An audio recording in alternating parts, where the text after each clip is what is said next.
qu'est-ce qui t'a amené dans le Ripper Café de Scarbeck? Ben, en fait, je suis un des. Enfin, on est six à avoir organisé le Mhm. Hyper Café. On était passé à XL.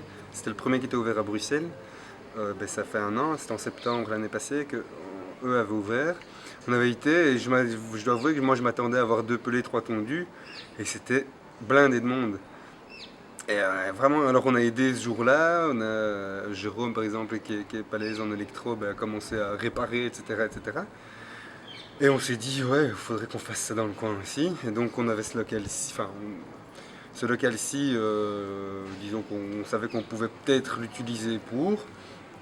Et donc on a fait un appel à bénévoles ici il y a un an, plus ou moins, on a commencé.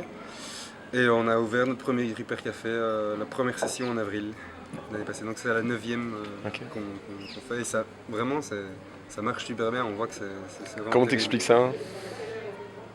Ça je crois que ça remplit quelques fonctions je sais pas, qui commencent à disparaître.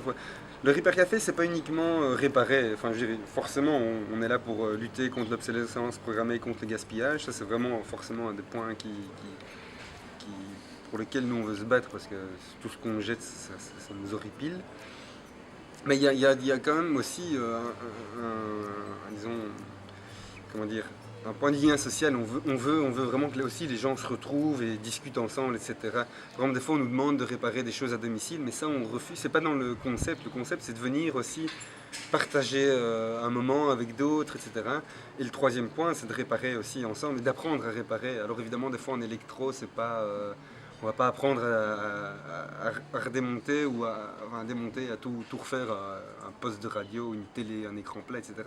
Mais c'est au moins dire aux gens, oser ouvrir, parce que dans facilement 10-20% des cas, c'est des bêtises quoi. Un Mhm. aspirateur, il est juste bouché, il fallait juste Mhm. ouvrir, enlever la poussière et le remettre. Juste ça pour leur dire que c'est possible, ne pas avoir peur, au moins Ouais. ouvrir l'appareil et voir ce qu'il y a.